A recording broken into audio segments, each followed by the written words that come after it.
Hello दोस्तों, कैसे हैं आप सब। दोस्तों आज की वीडियो हम बात करने वाले हैं मेरे अपने एक सब्सक्राइबर के बारे में, जिनका एक यही सवाल था कि अगर हम लोन का रीपेमेंट नहीं करते हैं और हम सिम कार्ड तोड़ के फेंक दिए हैं और हम कॉल भी रिसीव नहीं कर रहे हैं और ऐप को अनइंस्टॉल मार दिए हैं और हमारा मल्टीपल लोन चल रहा है, तो हम क्या करें। उनका यही सवाल था। बोला आप इस पर वीडियो बना दीजिए, तो इसी वजह से मैं ये वीडियो बना रहा हूँ। तो मेरा चैनल सब्सक्राइब कर दीजिए और नोटिफिकेशन ऑन कर लीजिए और वीडियो लास्ट तक देखिए, तो आपको पूरा कन्फ्यूजन दूर हो जाएगा, पूरा डर खत्म हो जाएगा और पता चल जाएगा कि मल्टीपल लोन अकाउंट के डेब्ट ट्रैप में फंसते हैं तो उससे कैसे बाहर निकलें।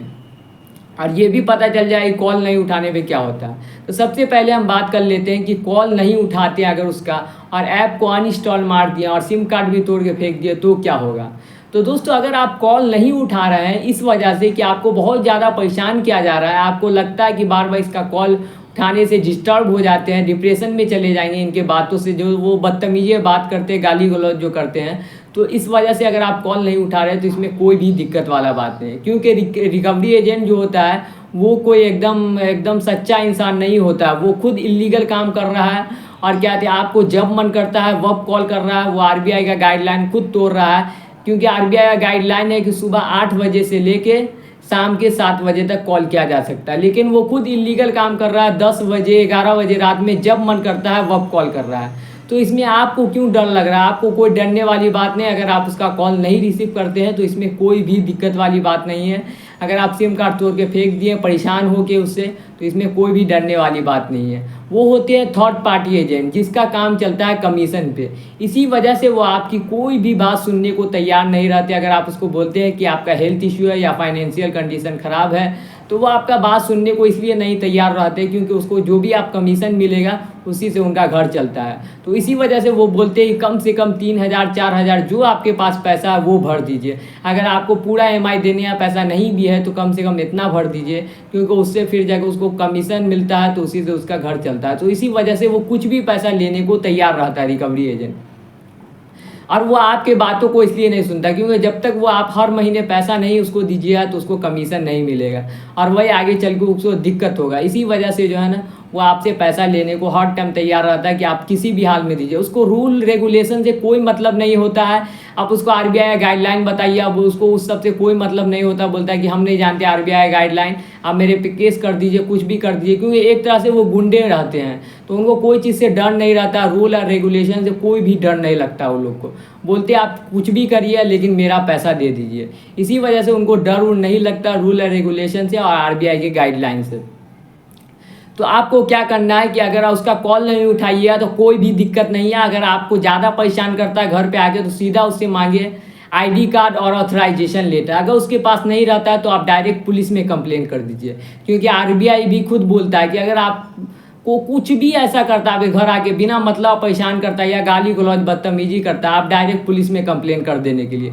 अगर उसको कुछ भी करना है तो वो लीगली जाए, वो कोर्ट में जाए, आप पे केस करे। अगर मान लीजिए उसको ज़्यादा प्रॉब्लम है कि कोई आदमी पैसा नहीं दे रहा, लेकिन वो इस तरह का रिकवरी एजेंट भेज के घर पे हंगामा नहीं कर सकता, बेइज्जती नहीं कर सकता, तो आप उस पर डिफॉर्मेशन का भी केस कर सकते हैं। अगर वो आपका बेइज्जती कर देता है या कुछ भी ऐसा करता है, आपके घर पे आके ज़बरदस्ती करता है, सबसे पहले तो आपको उनसे डरने की जरूरत नहीं। क्योंकि जो भी आदमी उसको लगता है कि डर गया, यानी उसका वही क्या तो कुछ भी जवाब नहीं देता है, तो वो और ज़्यादा चढ़ के बात करता है और ज़्यादा बदतमीजी करता है। तो आपको बिल्कुल भी डरने का जरूरत नहीं है। बस आप अपने अधिकारों को जाने कि आपका अधिकार क्या है और आप उनसे डायरेक्ट मांग करें कि आप ऑथराइजेशन लेटर दिखाइए और आईडी कार्ड दिखाइए। कुछ भी बदतमीजी करता है डायरेक्ट वीडियो बना लीजिए और जाके आप वहीं के आप पास के थाना में पुलिस कंप्लेन कर सकते हैं। इसमें कोई भी दिक्कत वाली बात नहीं है। और रहा मल्टीपल लोन का, तो उसको कैसे चुकाएं। तो दोस्तों अगर आपका जो छोटा लोन है और बड़ा लोन है दोनों के बारे में बता देते। जो छोटा लोन है जैसे 5,000 का है, 4,000 का है, तो उसका रीपेमेंट कर दे वही अच्छा है। क्योंकि अगर मान लीजिए आप सोचते हैं कि सेटलमेंट का वही टाइम के लिए इंतज़ार करेंगे कि 6,000 का ये 5,000 का लोन, तो उसमें वो हो जाएगा 20,000।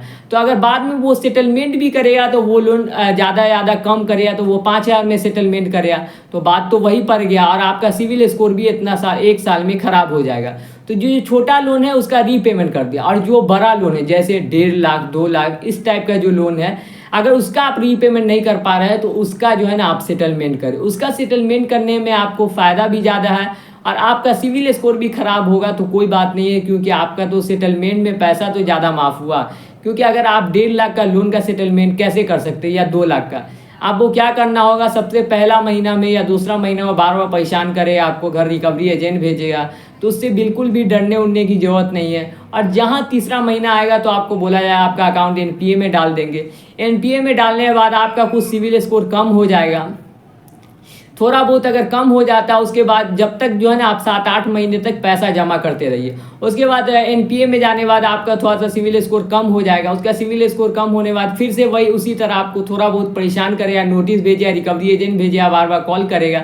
और जब जो 8 से 9 महीना हो जाएगा तो वो आपको सेटलमेंट का तरह तरह का ऑफर देने लगेगा कि आप 50% में कर लीजिए, आप 30% में कर लीजिए, आप 20% में कर लीजिए। वो लास्ट 20% पे आता है और सेटलमेंट कर लेता है। तो अगर आपका ज़्यादा का लोन है, आप बहुत ज़्यादा परेशान है, आपको लगता है कि इसके बाद हम आगे कभी लोन नहीं लेंगे, तो आप सेटलमेंट कर सकते हैं। सेटलमेंट एक अच्छा ऑप्शन है जिसमें जो है ना अगर आपका 1.5 लाख का लोन है तो वो ज़्यादा से ज़्यादा जो है ना 50 से 60 हज़ार में आपका सेटलमेंट हो जाएगा। इसमें कोई भी दिक्कत वाला था, देखिए इसमें सेटलमेंट किया, अगर आप 1 साल इंतजार किए, मान लीजिए आपका 1.5 लाख का लोन था तो वो ज़्यादा से ज़्यादा बढ़ के 2 लाख हुआ, तो इसमें जो सेटलमेंट हुआ तो 1 लाख में, तो इसमें फ़ायदा हुआ ना, इसमें ज़्यादा आपका नुकसान नहीं, पैसा का फ़ायदा हुआ और सिविल स्कोर भी खराब हुआ तो कोई दिक्कत नहीं, क्योंकि आपका पैसा तो कुछ कम हुआ। लेकिन उसमें क्या होता है, जो कम का लोन होता है उसका अगर जो सेटलमेंट करते हैं तो उसमें बेवकूफ़ी माना जाता है, क्योंकि उसमें जो है ना आपका एकदम सिविल स्कोर भी कम हो जाता है, पूरा सिविल स्कोर का धज्जी उड़ जाता है और आपका पैसा भी ज़्यादा कम नहीं होता है, जितना का आप लोन लिए रहते हो उतने में सेटलमेंट होता है, तो उसमें कोई फ़ायदा नहीं है। तो अगर ज़्यादा का लोन है, आप बहुत ज़्यादा परेशान हैं, तो आप 7-8 महीना रुकिए और जब तक पैसा जमा करके उसका सेटलमेंट कर लीजिए, और आगे आप लोन कभी नहीं लीजिए। लोन अगर लीजिएगा तो आप एक ऐप से ज़्यादा का ले लीजिए और उसका पेमेंट करते रहिए आस्ते आस्ते। आप मल्टीपल ऐप से जो ले लेते हैं तो आप डेट ट्रैप में फंस जाते हैं कि आप एक का पेमेंट करते हैं, फिर जाके एक का छूट जाता है, एक का पेमेंट करते हैं, और सब ऐप मिल के आपका जो है ना सिविल स्कोर एकदम नीचे डाउन कर देता है। तो इसी वजह से आपको लोन लेना है तो एक ही ऐप से ज़्यादा ले लीजिए, आप मल्टीपल लोन ऐप के चक्कर में मत पड़े। और अगर एक लोन का सधाने के लिए दूसरा लोन, दूसरे लोन का सधाने के लिए तीसरा लोन कभी नहीं ले, सबसे बड़ी गलती है। इसी के चक्कर में आदमी डेब्ट ट्रैप में फंस जाता है, तो ये गलती आप कभी नहीं करें कि डेब्ट ट्रैप में फंस जाए।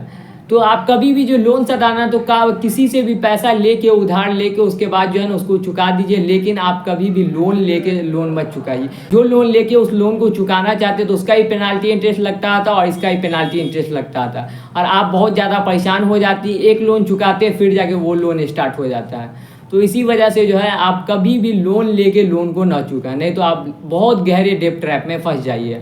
तो दोस्तों ये वीडियो आपको अच्छा लगा तो मेरा चैनल सब्सक्राइब कर दीजिए और नोटिफिकेशन ऑन कर लीजिए कि आपको इसी तरह का एजुकेशनल कंटेंट मिलता रहे। तो बाय दोस्तों।